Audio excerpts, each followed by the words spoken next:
Goeiemôre, goeiemiddag, goeienaand. Hierdie straatwys, my naam is Dion Loos en baie dankie dat jy saam met my stap. En vandag wil ek oor 'n baie ernstige ding praat en dit is selfmoord. Statistieke wys vir ons dat selfmoord in die wêreld ongelooflik toeneem oor die laaste klompie jare. Die syfers in Suid-Afrika is nog meer alarming. Ons is op hierdie stadium 10de op die ranglys van mense wat selfmoord pleeg. Nog 'n groter alarm wat afgaan in ons lewe is om te besef dat 5 keer meer mans as vrouens selfmoord pleeg in Suid-Afrika. Dit beteken nie eers, ons praat nie eers van die mense wat probeer en wat dit nie reg kry nie. Ons praat nie eers van die mense wat met ongelooflike depressie en krisisse sit in hulle lewens, wat nie eers daaroor praat nie, maar wat dit contemplate om 'n einde aan hulle lewe te maak en te vra, wat is die sin van alles? Hoekom moet ek hier wees? Dalk is jy vandag daai ou wat so voel.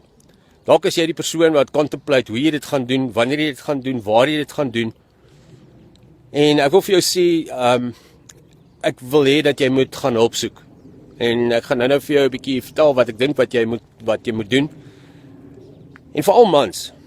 Vir mans is dit moeilik want ons staan met een voet in die tradisionele rol van ons moet voorsien. Ons moet die ou wees wat sterk wees. Cowboys don't cry, ons mag nie huil nie, moenie 'n sissie wees nie. Staan op man, veg die lewe, jy's mos 'n man. Wat se tipe man is jy? Hoor 'n mens baie keer. Maar dalk is jy daai ou wat vandag voel jy het nie hoop nie en ek hoop dat hierdie vir jou iets gaan beteken. Ek wil verder gaan en ook sê dat jy weet dalk nie, dit gaan dalk oukei met jou of die hond vreet jou. Maar jy weet ook glad nie wat se honde vreet jou vriende rondom jou nie, wat die mense rondom jou deurgaan elke liewe dag nie. So ek wil jou uitnooi, daar's geen prys nie, daar's geen ding nie, maar as ons die statistieke vir ons sê dat tussen 24 en 28 mense selfmoord pleeg elke liewe dag. As ons vandag dalk net een persoon se lewe kan verander en vir een persoon kan hoop gee en een persoon kan help, hoeveel te meer sal die wêreld nie 'n beter plek wees nie. Ons is so vasgevang in die statistieke van crime en ons bestudeer dit en ons kyk na die ekonomie en ons kyk na die syfers en wat die JSE sê, maar hoekom kan ons nie net een persoon se lewe verander dalk nie? So dalk is jy die persoon wat vandag hierdie boodskap moet hoor en wat jou lewe gaan verander, of dalk is jy net die een wat dit vandag gaan share van hier af na 5 van jou pelle toe, of op jou Facebook net eenvoudig gaan post, sodat ons iemand se lewe kan verander. 'n Klompie jare gelede, 'n goeie vriend van my gee vir my 'n oproep en hy sê vir my, hoorie, hy wil net vir my sê baie dankie vir my vriendskap. Dankie vir jare lank wat ek daar was vir hom, maar hy het aan die einde van sy lyntjie gekom. Hy het vir hom gaan gif koop en hy is op pad na 'n plek toe wat vir hom spesiaal is waar hy einde aan sy lewe wil maak. Want die meisie met wie hy uitgaan en wat sy droommeisie was, het hom verneek met iemand anders. En daai verhouding is op die rotse. Sy kinders is uit die huis uit en selfonderhoudend en hulle bel hom nie eers terug nie. Die werk wat hy so graag wil hê, het hom nog nie teruggebel nie en hy is werkloos en hy het nou die laaste R100 in sy rekening gebruik om 'n pakkie sigarette te koop en die res vir petrol net om te kom waar hy moet wees. Dit het my baie geskok en wat ek toe gedoen het is ek praat hom om en ek sê vir hom, maar dit is nou vir my nie lekker om jou nou so te groet op die foon nie. Kom maak gou 'n draai by my en kom drink by my 'n bier. Toe hy daar aankom, maak ek vir ons elkeen 'n bier oop en hy vertel vir my sy storie en hy vertel vir my die hartseer wat hy het. En in daai oomblik het ek vir hom gesê, weet jy, dis jou besluit. En hy het uitgepraat en vertel van hoe swaar hy kry en wat sy lewe gebeur en hoe lank hierdie al kom en dat hy dit al lank al contemplate om dit te doen, maar nog nooit die guts gehad het om dit te doen nie. Ek het opgestaan en vir ons nog 'n bier uit die yskas uitgaan haal en nie geweet wat om te doen en wat om te sê nie.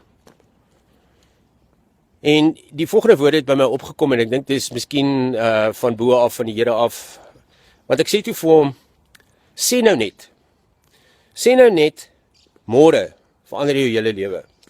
Sê nou net môre, bel die persone van oorsee af, die mense en bied jou die werk aan wat jy nou al so lank verwag en jy's nie daar nie.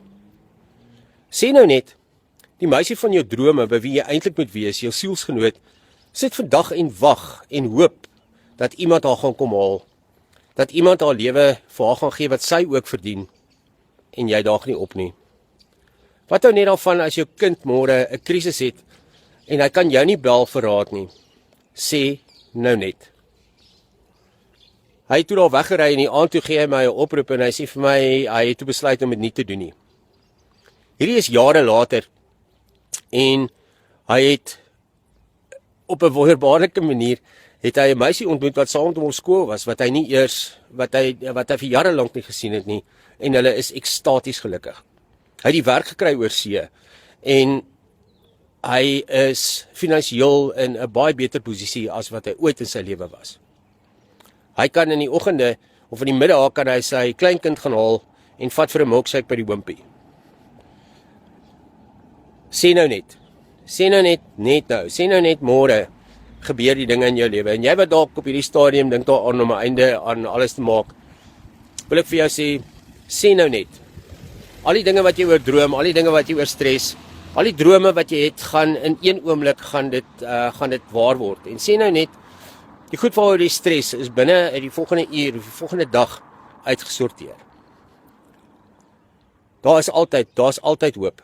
Maak nie saak wat jy dink nie. Terwyl jy asem in jou longe het, is daar hoop. En as jy voel jy kan nie cope nie, gaan sien iemand, gaan doen moeite, bel jou pastoor, bel jou dominee, bel 'n vriend en gaan praat dit uit met iemand. En jy wat 'n vriend is, wat dalk nie weet waar die repel van jou gaan nie, stuur 'n boodskap aan. Maak koneksie. Een van die grootste redes vir selfmoord, sê mense, is disconnect. Daai feit dat mense dink hoorie maar daar's niemand wat vir my omgee nie. As jy vandag hierdie boodskap kry, stuur dit aan vir 'n paar van jou pelle. Daai ouens wat dalk nie kan praat met jou nie, dalk nie openlik is rondom 'n klomp goeters nie. Stuur dit net aan vir hulle. Stuur dit aan vir daai ou wat jy dalk mee vasgesit het in die laaste ruk. Daardie ou wat jy nie dink jy mee wil praat eintlik nie. Miskien is hy juist die ou wat hierdie boodskap moet hoor vandag. Ek wil afsluit met 'n ander storie van 'n ander pel vir my wat op die ouende deur gegaan het met sy selfmoord. Wat in die weke voor die tyd het ek hom 'n paar keer het hy vir my sommer WhatsApps en grappies gestuur en alles en vir my gevra of ek hom kan sien. En toe was ek te besig geweest. Ek was daar aan die gang geweest. Ek het ander redes gehad van hoekom ek hom nie kan sien nie. En die Saterdagoggend het hy nog met sy dogtertjie gespeel in die sitkamer en 'n uur later het sy vrou ons gebel en gesê dat hy homself gehang het. Ek wil hê dat ons hierdie baie ernstig moet opneem. Ek wil hê dat jy vandag 'n verskil moet maak. Dis een ding om deur jou eie goeters te gaan en dit deur te werk en ek wil hê jy moet gaan hulp soek as jy nie hulp het nie. Maar ek wil ook hê dat ons vir die mense rondom ons moet sê daar is hoop. Sê nou net, môre is 'n beter dag. Maar wees jy die een wat dit aanstuur na hulle toe? Wees jy die een wat jou vriend bel vir 'n bier en sê hoorie chom, ek het die gevoel. Hey dude, ek is daar vir jou. Vir baie mense voel dit asof hulle totaal alleen is. Moenie dat hulle vandag alleen voel nie. Moenie jy alleen voel nie. Doen moeite. Ons gee almal om vir mekaar. Ons gee almal om vir jou. Gaan maak die lewe sodat jy sê nou net, môre verander alles in my lewe. Ek groet jou en ek sê vir jou, jy moet 'n wonderlike dag hê. En gaan beklei die honde daar buitekant en gaan maak die lewe vir jouself so lekker. En gaan leef voluit vandag. En ek groet jou tot môre en ek hoop dat jy 'n wonderlike dag het. En staan sterk in alles wat jy moet deurgaan. Totsiens.